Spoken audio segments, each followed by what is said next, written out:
What's up, guys? Eric here from MajorLeagueTrading.com, coming at you with another free nightly video. And in this one, I have three main things I want to talk about here.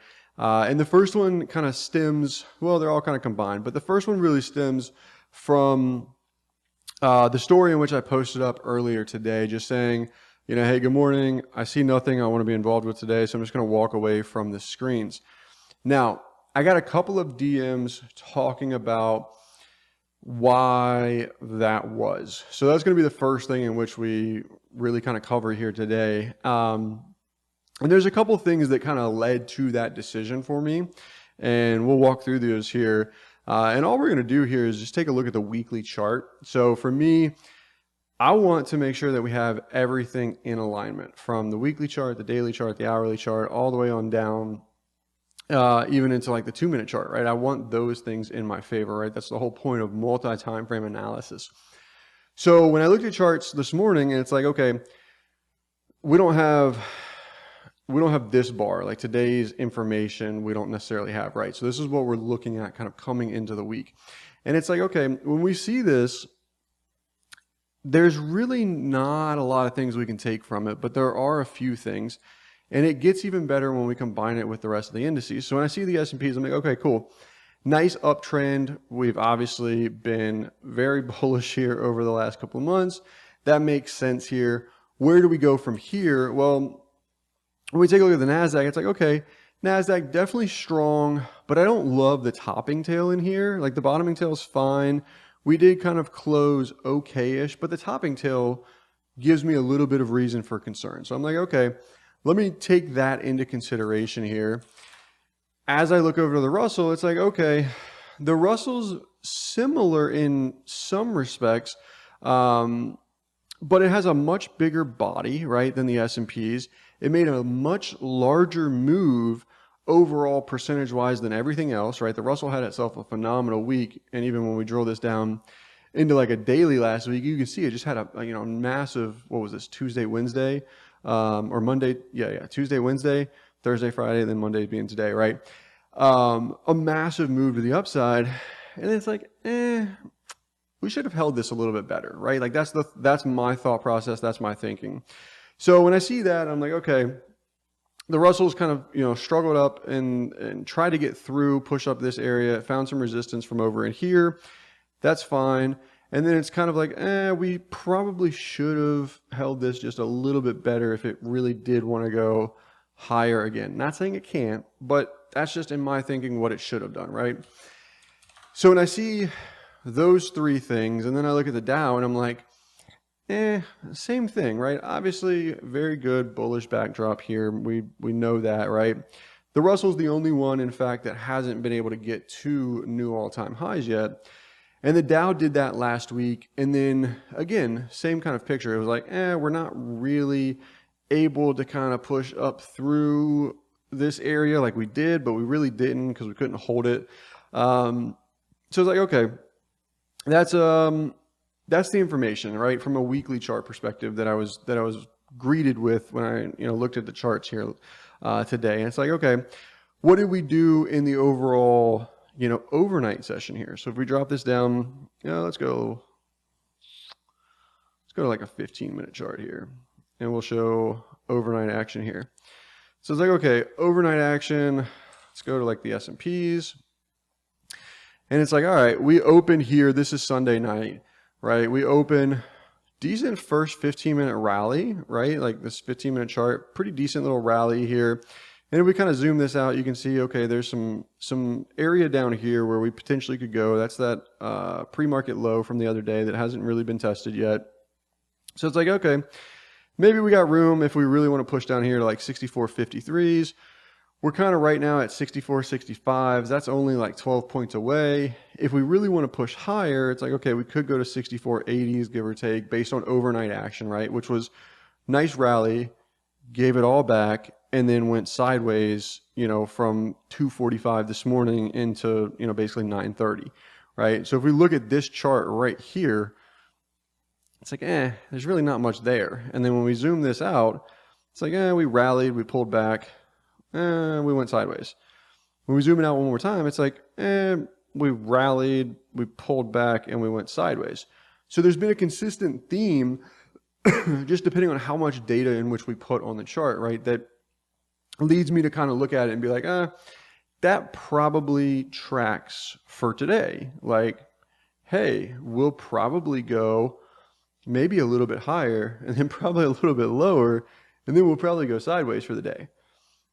That tracks. It makes sense, right? Because all of the same things are taking place across the board on the different time frames as you add or take away a little bit of data, right? So those are the things that kind of led me into this morning being like, all right, I don't want to be involved with any of this. It doesn't really look like it is going to be any fun today. The other thing is we didn't have any levels to really work with in the area in which we were. So for me, like, I obviously want to have levels. I want something there to work with, or at least have a direction or a reference point, something to do from that area. And we didn't have that today.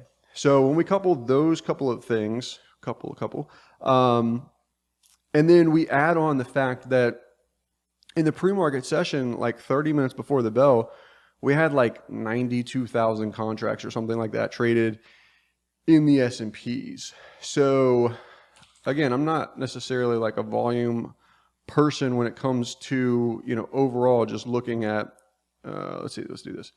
When we're looking at individual candles and like, hey, this is the high because of volume, right? You can see that it's not even on my screen. It's on actually none of my charts at the moment. But I look at it in the pre-market because it's like, okay, we could have a really tight range, like 20, 30 points.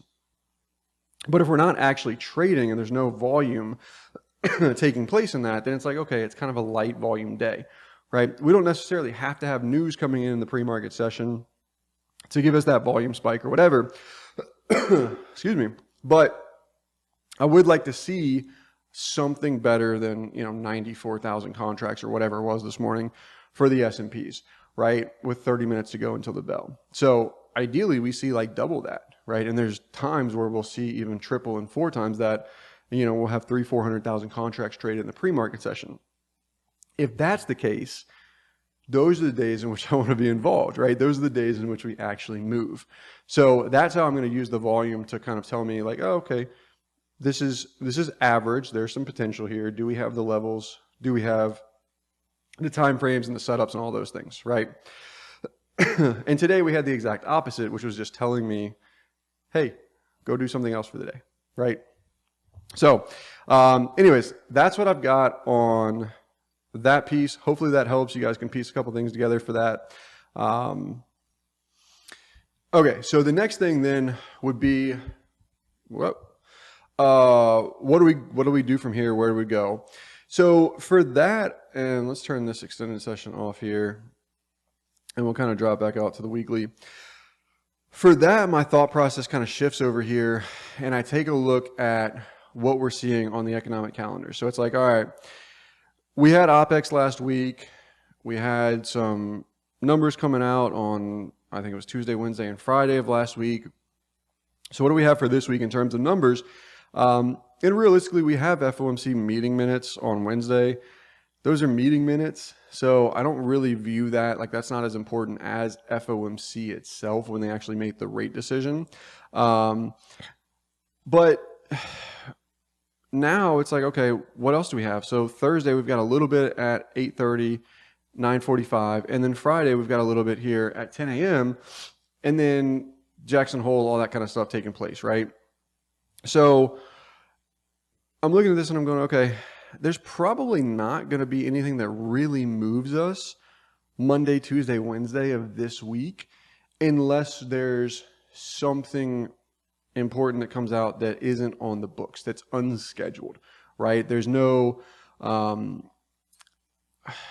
catastrophic type event. There's no black swan type event or whatever that's on the calendar here, but those things could certainly happen, right? I don't know what that is. I don't know if it'll happen, but those are the real possibilities, and that's at any time in trading. So for me, and obviously we can't bank on like, hey, Tuesday at 9:45, we're going to have something that we can mess with because a ton of volume is going to come in, right? nothing like that. So for me, I'm thinking Thursday, Friday are probably the better days to trade. More specifically, Thursday.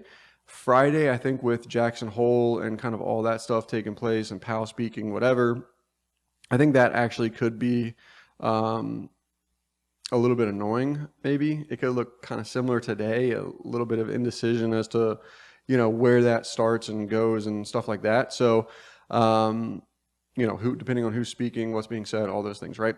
So probably going to ignore Friday and then look to focus my attention on Thursday, right? So that's really where I'm at with that. I do think that more specifically here in the NASDAQ, my kind of game plan is to see if we can, pull back here a little bit. And if anything, we'll probably end up poking down through these lows of last week and then probably try and rally that back. So maybe Thursday, depending on what the rest of the week looks like, if we do get a gap down here on Thursday based on that news, and then maybe try and rally that back and then go sideways on Friday and essentially just get this back up to where we opened at for this week and have this kind of just be a little bit of an indecision bar overall with a little bit of a spike lower here. Do we take out, the 587s from last week, those lows?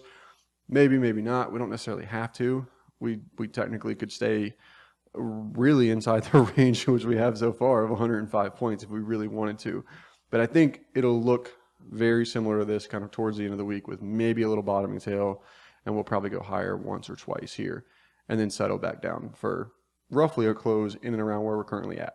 That would be my kind of expectations, my thought process at the moment. So that leads us into the third thing to talk about for tonight, which would be like, all right, if that's the case and it's going to be an ugly week all week long and maybe Thursday is a good day to trade, what do we look to focus our attention on this week? Well, for that, I think it's going to be earnings. So we do have a couple of names coming out here after the close today, obviously, that have already reported before the bell tomorrow. And there's a couple decent ones here towards the end of the week as well with Walmart and Zoom and things like that. So I think that'll give us some things to do in the end of the week. Target's almost always a really fun one as well.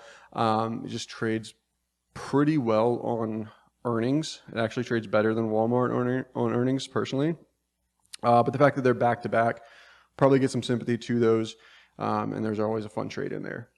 So always knock on wood, right? So let's take a look at Palo Alto here and we'll kind of go from there as to see if there's anything in which we can do for tomorrow with this one. So we got a gap here. 176 is current closing price. And we're currently up in after hours here, currently trading like 185. So we're kind of pushing up towards this area. And if we drop this down to, say, a 5-minute chart at our extended session one, I actually really like this. This is kind of pretty.